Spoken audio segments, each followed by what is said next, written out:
So this morning was amazing. We have a lot more to come. And starting with probably the greatest story in technology and in venture capital in South Florida the last few years. I say the greatest story, but the greatest untold story, Magic Leap. So hopefully we're going to learn a little bit more today about Magic Leap. And please welcome to the stage the CEO and founder of Magic Leap, Rony Abovitz. And to grill him is Matt Haggmann, the Miami Program Director at the Knight Foundation. Jean-Pierre, also Dean of Engineering at the University of Miami. Please welcome to the panel.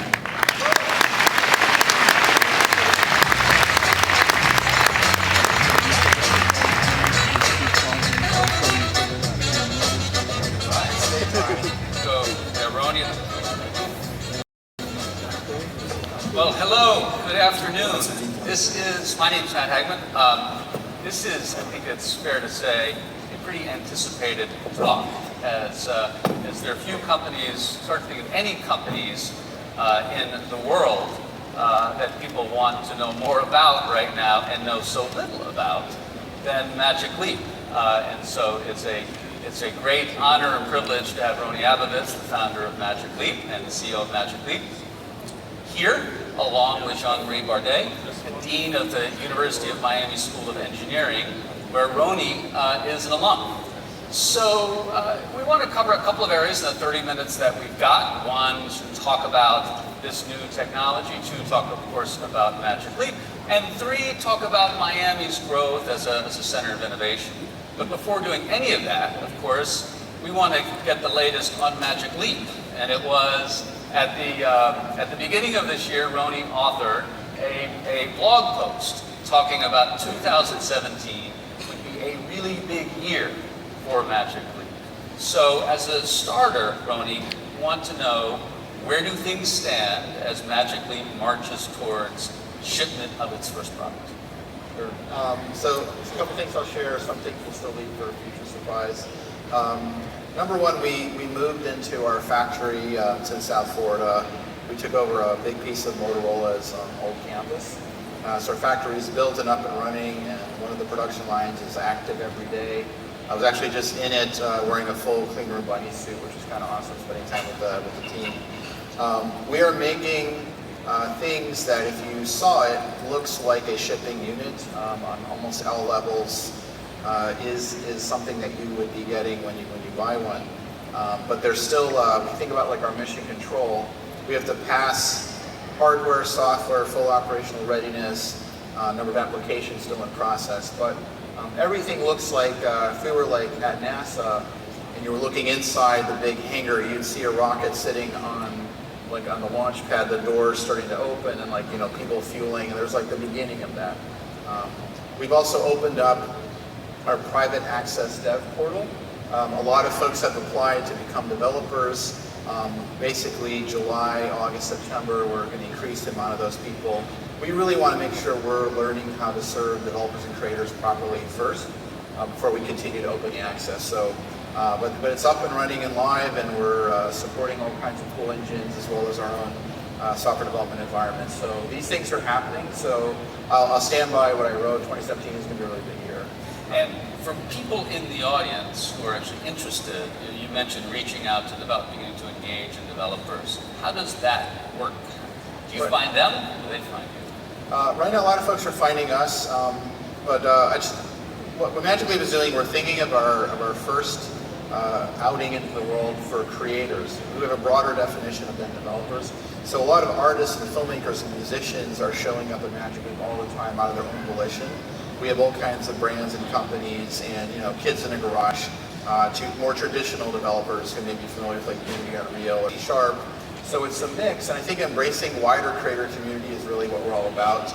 I think we're building a computer completely for creativity, creative expression, which is less than what you would think about for a computer that just did spreadsheets.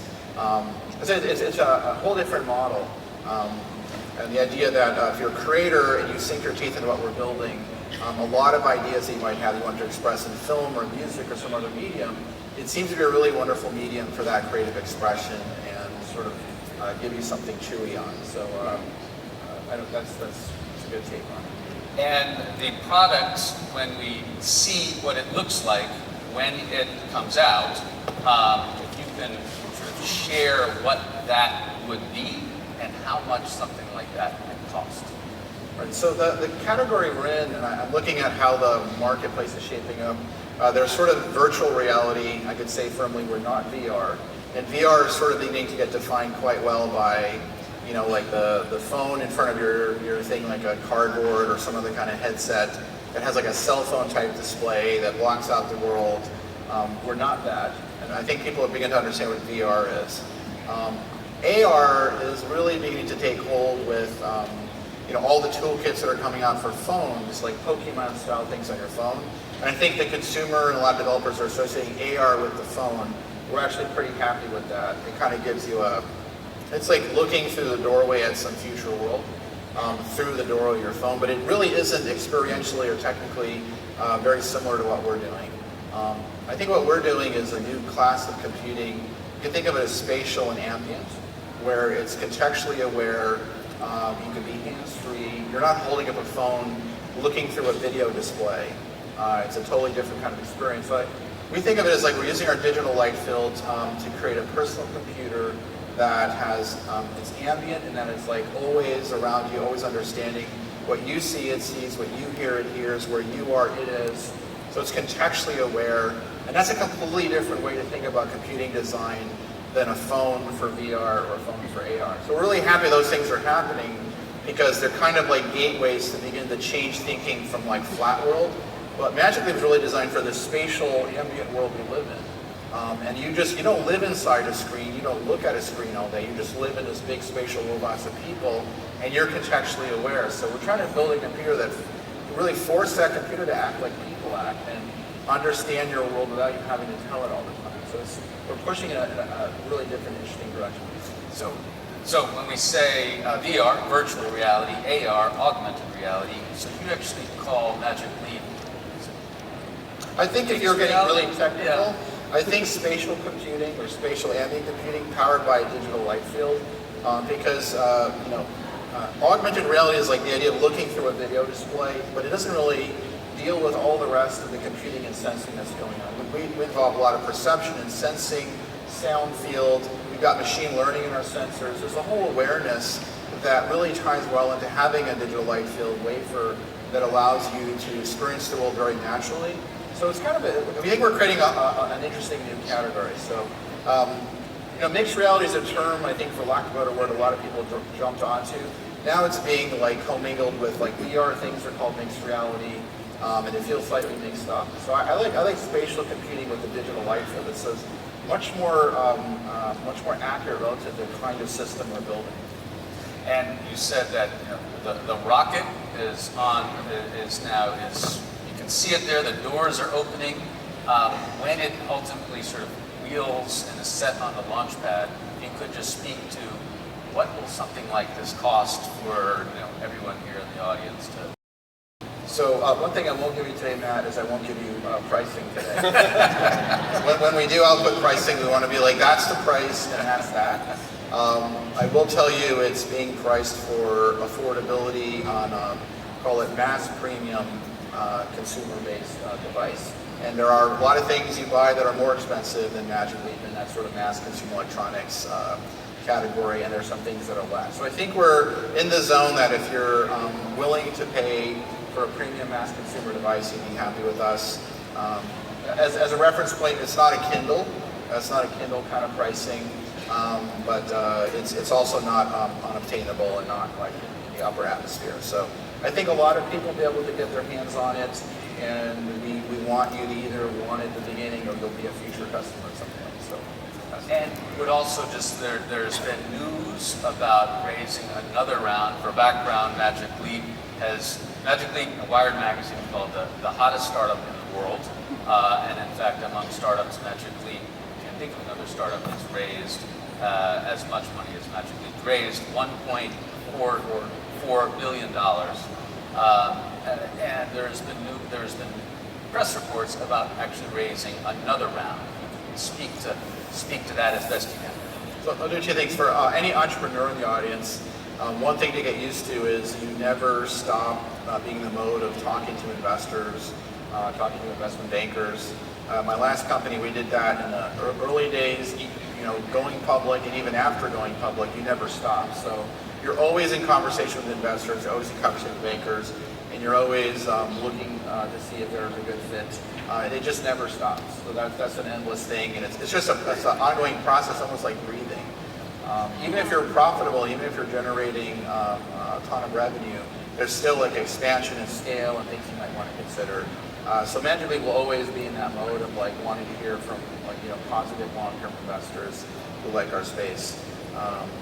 We're also, launch is not far away, and we're looking at what does the world look like after launch, and through what happens next. If you look at the formative stages of a startup, you launch, you go commercial, and then there's all sorts of things to do, like when we go outside the U.S., when we do Europe or China or India, Brazil, like all those things. You want to constantly talk to investors and know that you've got more dry powder for that expansion if things are going well. But we'll be U.S. first, but definitely not U.S. only. So we want to constantly look at like if things are going well and if we're getting good feedback, how quickly can we scale and when. And we're thinking of our first time out as learning how to swim.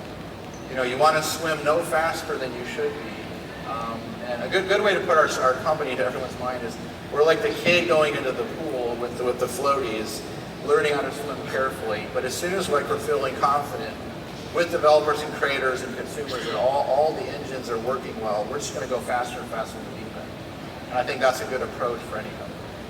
Now, just as a quick note here, so our timer here isn't Time has stopped. The time has stopped. So, and we'll just keep talking. So, Did you make that happen? I assume No, I didn't. You went to whoever's Caltech though. keeping time, just let me know when we're getting Oh my close God. to the end of our time. Oh, now we have. That's probably what our project Unfortunately, team feels yeah. like.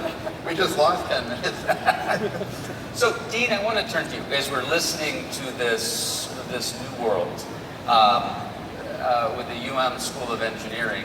How do you approach education when things like this are happening and changing so quickly?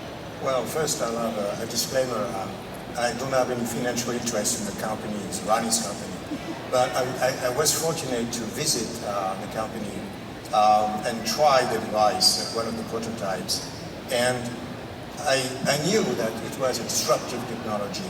But when I actually experienced it, I really validated that statement. It's really disruptive. And it's really what's disruptive is how the device interacts with you, with the brain. And that's actually a frontier in science and engineering to kind of better understand the brain. And Rony's technologies is really a breakthrough. And so when I visited that company, Rony made me thought, gave me some, I raised some big questions. How, as a research university, how a college of engineering could actually create jobs for others. And that's really quite of a shift in the philosophy, I think, of a college of engineering. So, educating lifelong learners in a way. That's correct. Rony and I have been talking about these micro courses. Rony is converging so many technologies. It's amazing. Our iPhone is a convergence of many, many technologies, from the GPS to databases, internet, and so on. All these technologies have converged. Rony's device is even a more convergent set of technologies. Every one of your departments in engineering would probably have engineers doing it. That's right. He can hire from all over the field of engineering. And so that creates a new challenge for us, educators and researchers. So it's great to have this partnership between industry and universities. Rony is challenging us, and he's giving us a window to the future. I hope they become the Stanford of the South. Yeah, that we can all.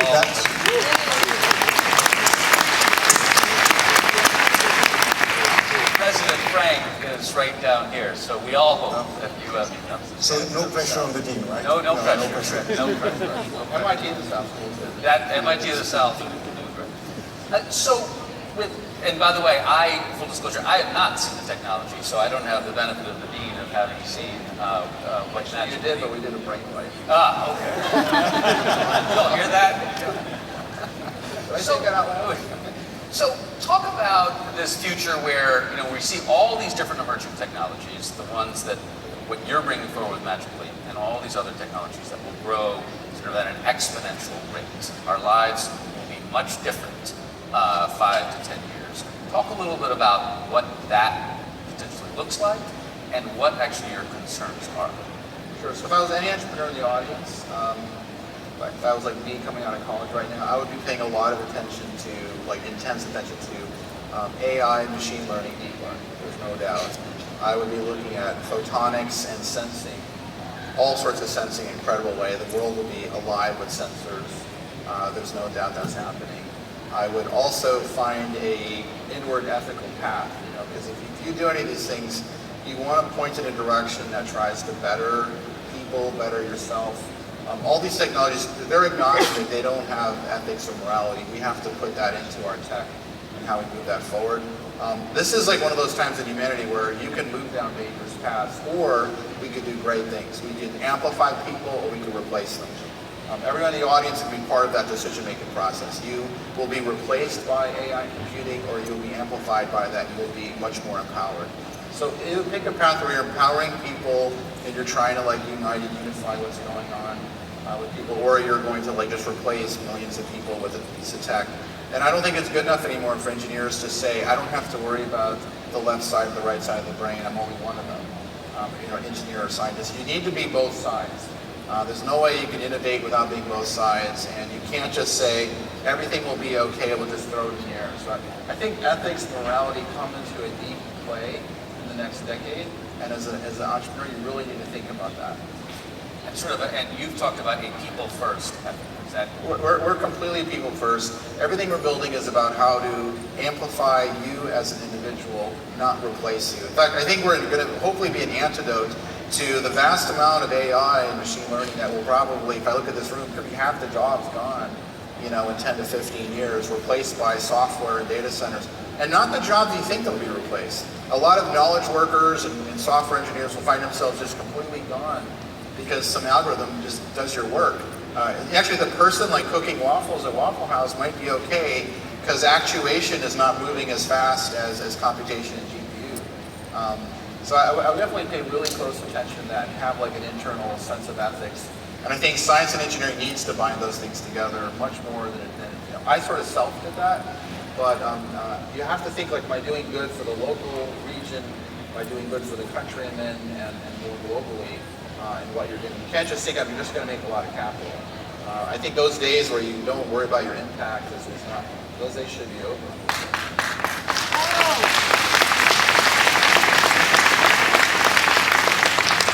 So when launching Magic Leap, and as many of you know in the audience, Rony previously built a more than $1 billion company, which he sold with Maurice Ferre Jr.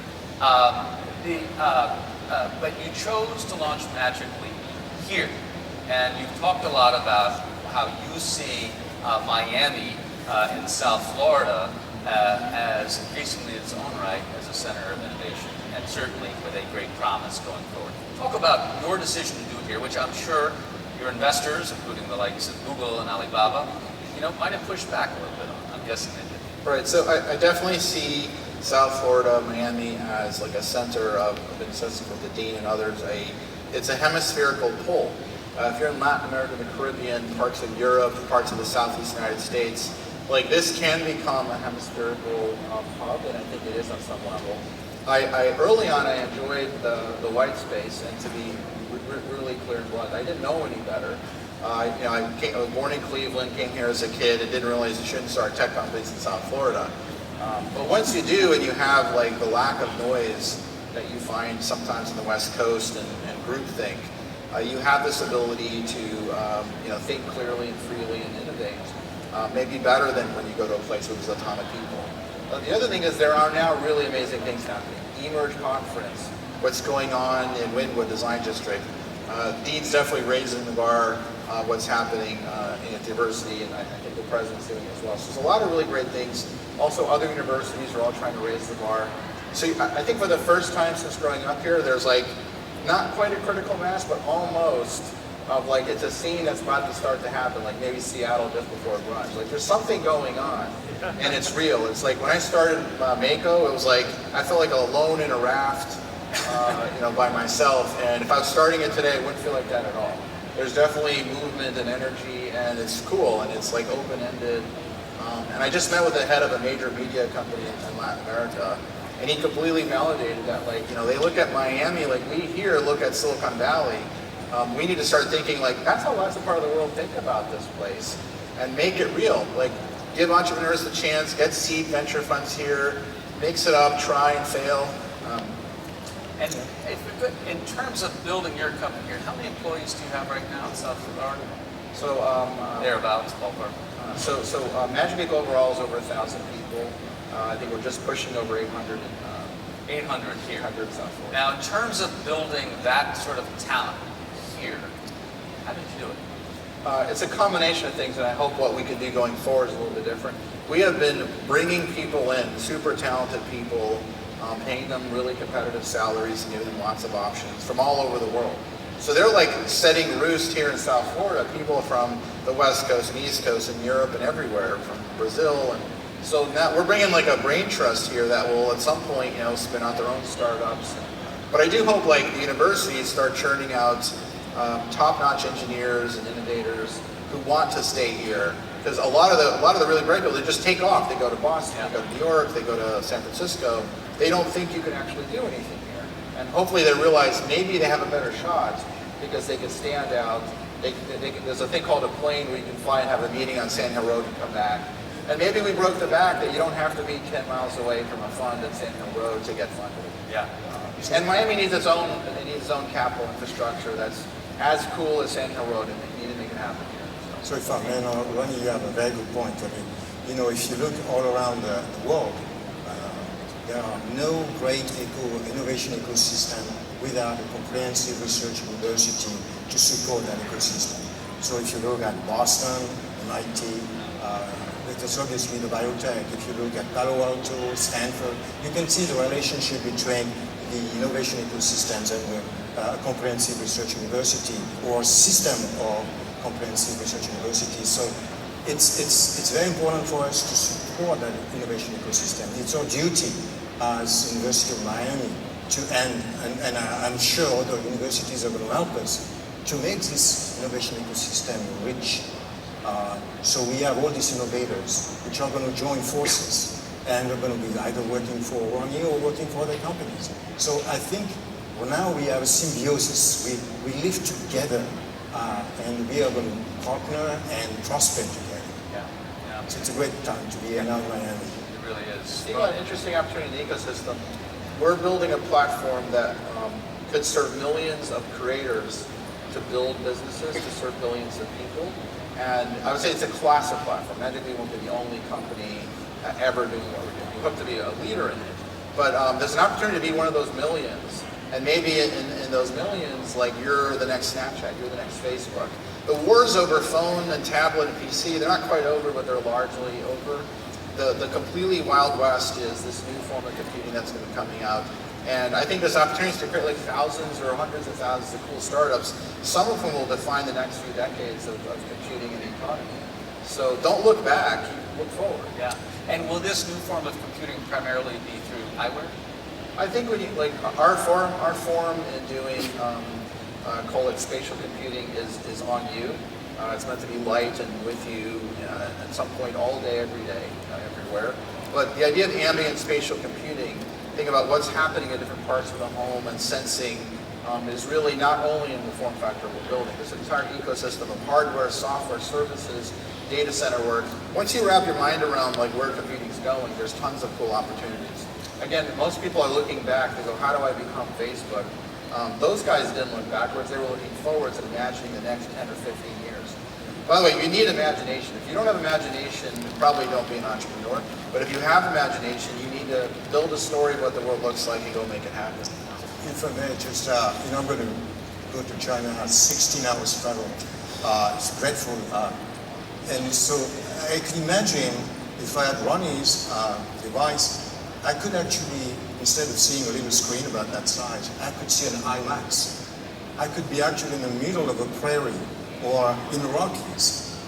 I don't need the space anymore. I could actually dream right here in a confined space and make my travel 16 hours just like a jar. So with that in mind, we have 1 minute left. So Rony, just walk us through sort of one use case. I mean, Nadine was doing that a little bit. I mean, I know you've talked about looking at a sweater and with the Magic Leap device being able to sort of buy it on the spot. Walk us through what an experience. I think really cool one is think about like being a mom or dad. You got kids running around your kitchen and living room, and you got no hands-free, but like you have, you got your cooking show, you got your CNBC or BBC, whatever you're watching. But you also have this like ability to sense where all your kids are and what's happening. There could be an incoming trajectory, 3-year-old about to touch that dangerous thing, alert. Somebody calls you, you just look and say hi. Your grandmother like shows up in like something right out of a science fiction movie and looks you eye and smiles. You say, can you go watch the kids for a second? She's like, sure. And the kids are like hanging out with grandma. There's a lot of really, really cool things like about life. And one of the things we're trying to do is like solve a life problem. Like, what do you do in the kitchen? What do you do for breakfast? And how do normal people integrate, like let's see, like a phone in our pocket. In Star Trek days, that was totally science fiction. Now we don't even blink an eye.